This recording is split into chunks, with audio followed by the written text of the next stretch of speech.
เขาจะ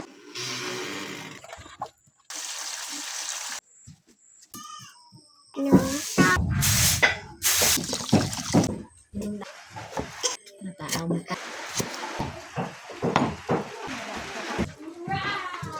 ที่เขา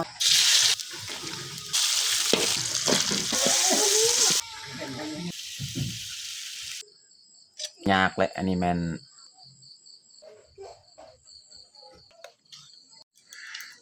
ก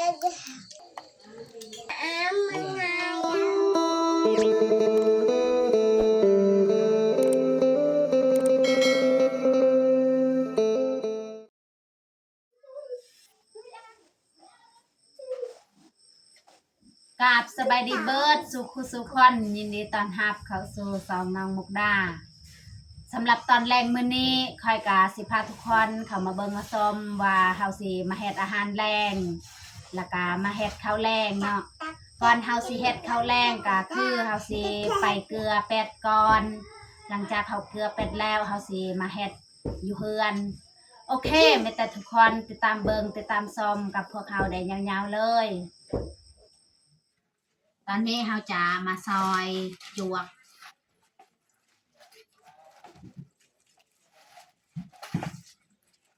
เราจะมาซอยให้เป็ดกินเอานกก่อน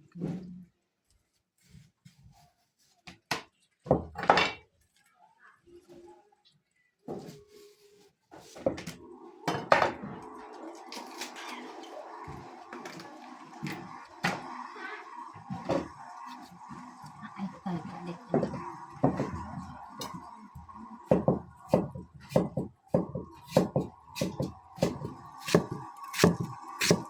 เราจะซอยเป็นตอนน้อยๆแล้วจากน้อยเราจะมาเกลือ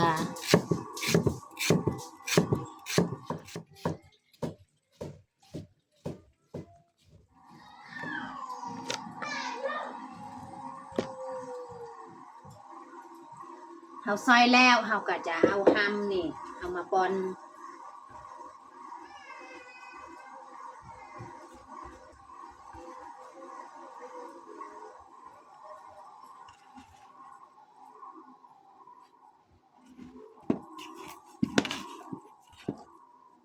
เราจะมาคอนให้มันเข้ากันจากหน่อยจึงใส่น้ำ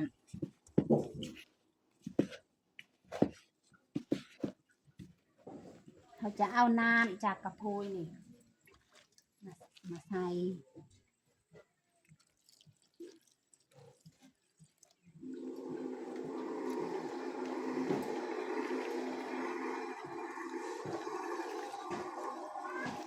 นี่อย่างแคนหน่อยนึงเราจะเติมอีก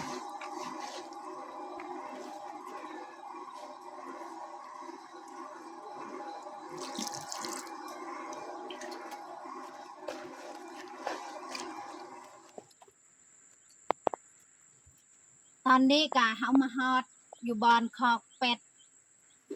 เราจะมาเกลือ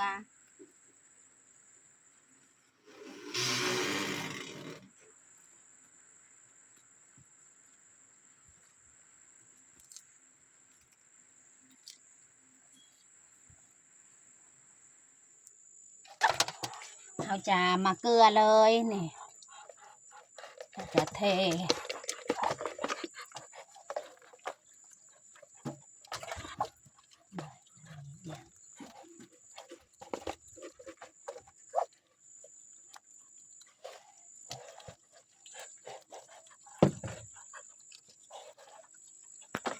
ลงใส่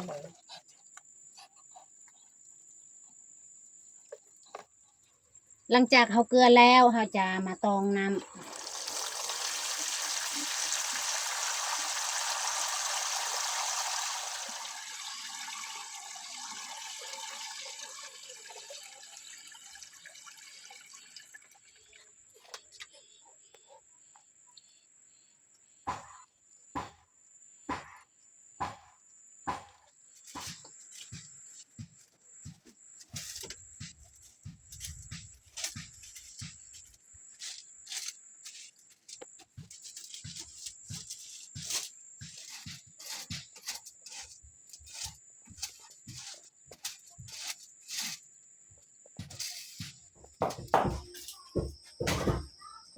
หลังจากเขาเกลือ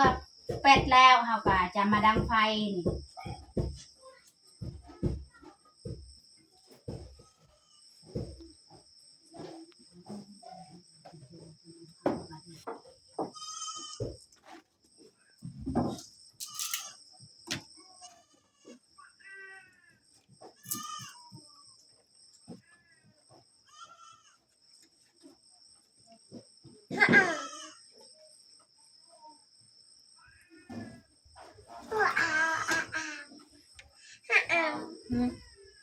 ใส่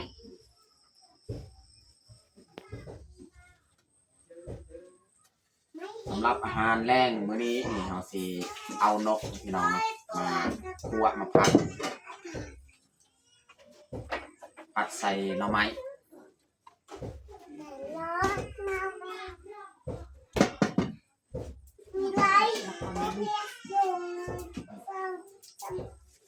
ตอนนี้เขาก็จะเอาเข้าจากกระสอบแล้วก็เอามา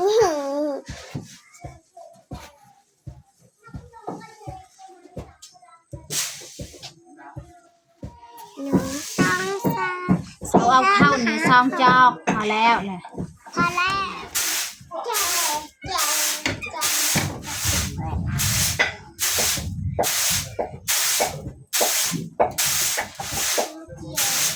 เขาจะเอาเข้าซานเจ้านี่เขาจะใส่ในหม้อ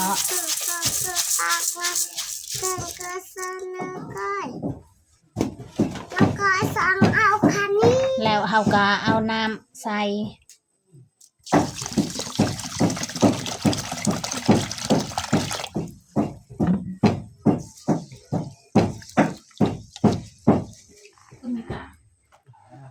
ตอนนี้เบายือกะกำลังหลอกคอนนก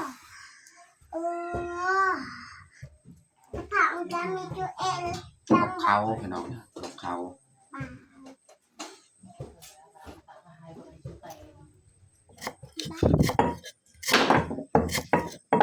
เขาจะซอยหัวสีไข่แล้วก็เอามาตำน้ำพลอยตำมักพริกไว้เขาจะซอยนี่น้ำไม้ของเฮาน่ะ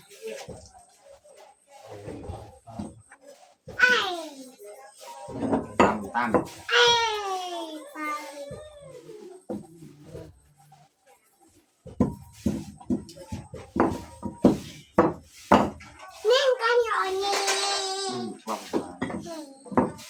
เอาทำอะไรกัน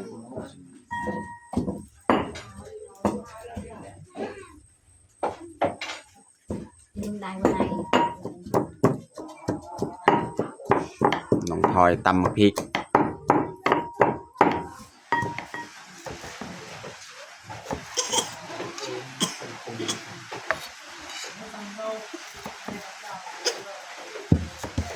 ท่านหน่อไม้เราสิเอามาผัดมาคั่วนี่น้ำไม้แข้งน้ำไม้นี่น้ำไม้กับแข้งนี่น้ำสุกนี่น้ำสุกกับแข้ง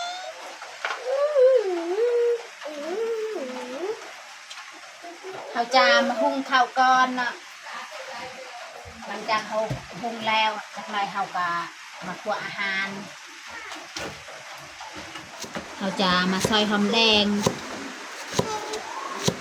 ใส่น้ำปลาทำไม่เผ็ด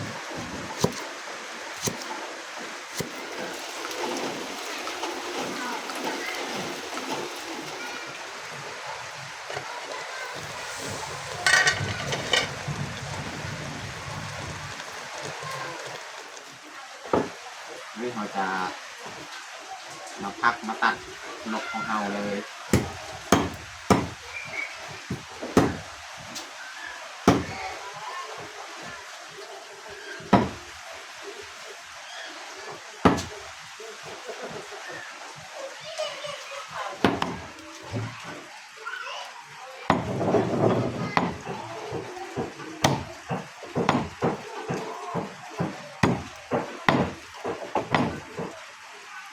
ตอนตัวนี้นี่ให้น้องแพงน้องพลอยตัวนี้เอาไว้ตัวนี้เราจะผัดเอาตอนนี้นี่เขาเอาตุกน้ำแล้วก็มันตักน้ำเลย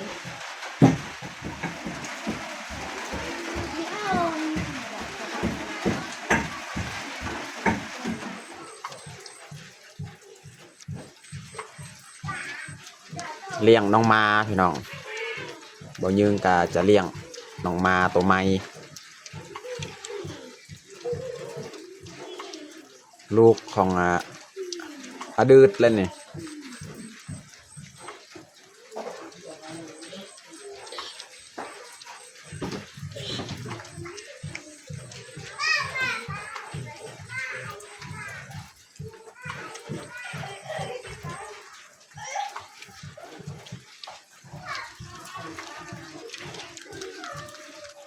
นี่กูนี่กินแล้วแหละเมื่อกี้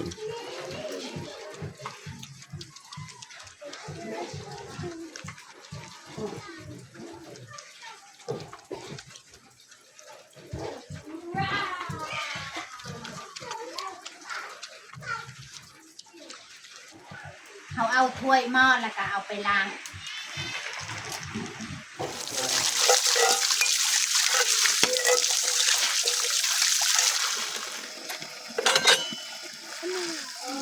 ดำมองได้เลยกันก็ดำแล้วเลยคนนี้เมื่อไรช่วยก็จะมาจับตอนนี้ก็สุกเรียบร้อยเนาะข้าวของเฮานี่ตอนนี้ก็สุกแล้วข้าวจะปงมาดังไฟต่อ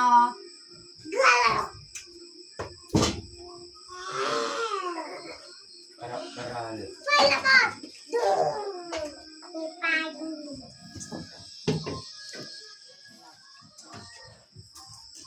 เขาจะข้างหม้อเขาจะมาใส่น้ำมันเนาะไม่บอกได้แล้วเลยสมี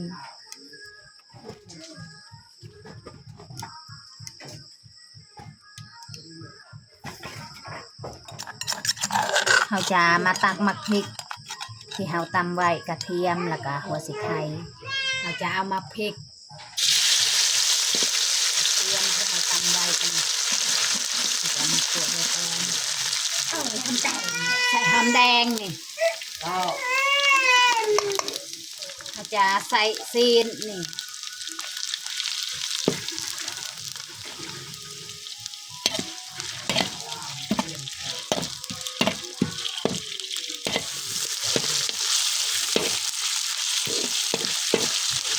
แบบนี้เขาจะใส่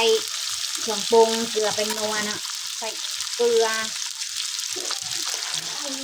ใส่เป็นนัวใส่น้ำปลา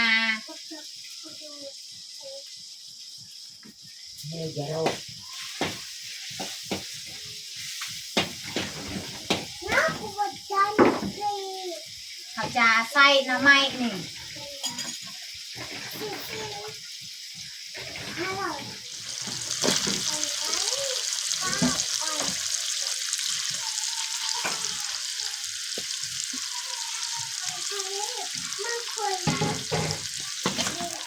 น้ำไม้อันนี้นี่เขาจะบะต้มนะเขาจะคั่วไว้เลยคือผักอื่นนี่ว่ามันบะคม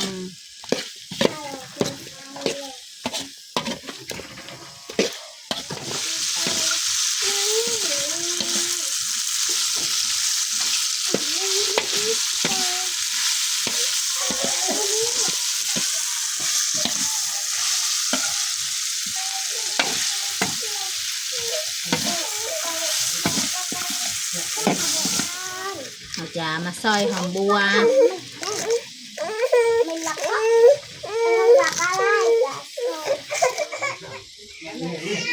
เขาจะบิผักอีตู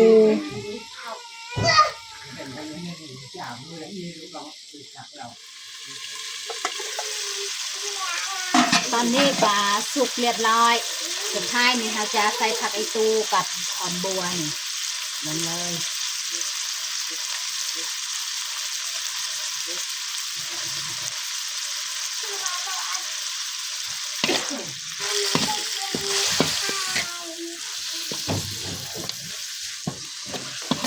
หอมขนาดนี่แกงคั่วหน่อไม้ใส่ซีนเนาะนี่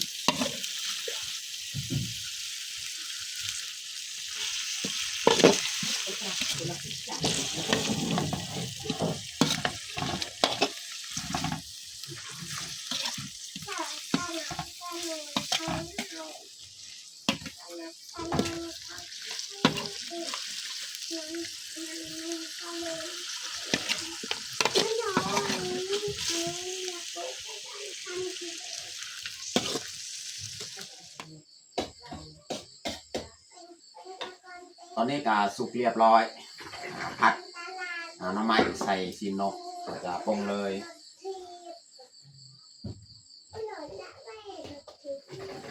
เอามาตักใส่ถ้วย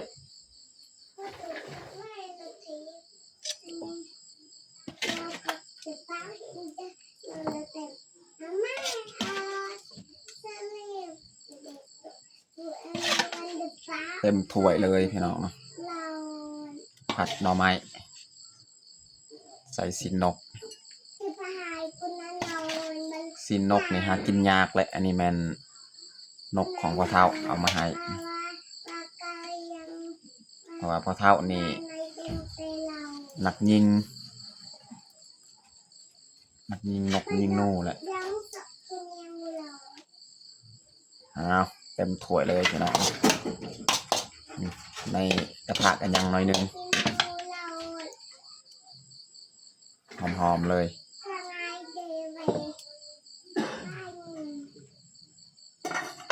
เขาสิมาตักข้าว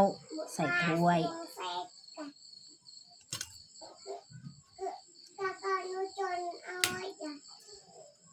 กระดาษไม่เป็นเด็กกระดาษ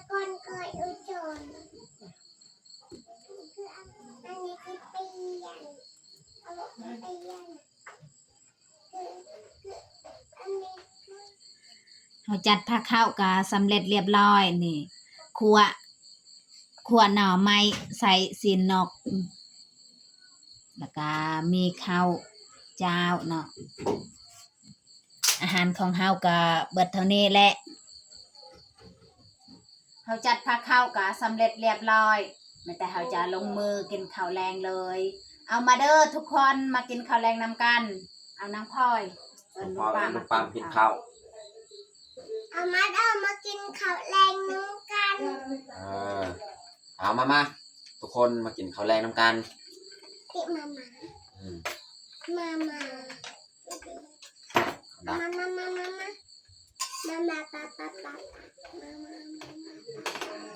จะบดยัยอ่ำยัยยังไงนะกระดักจะมาพยาย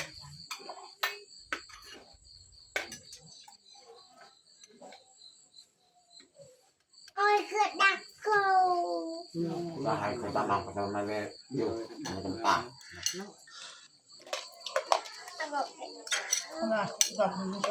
จ้า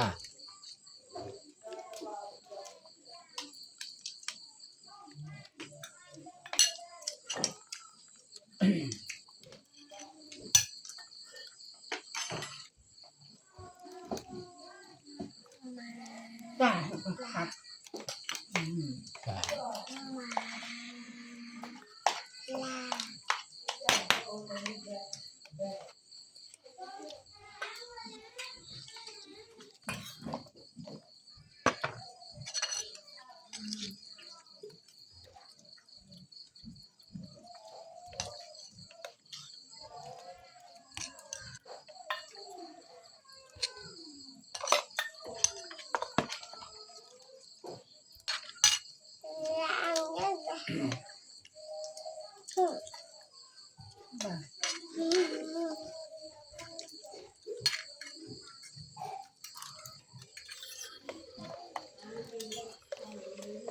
กินลายน้องพลอยใหญ่ใบ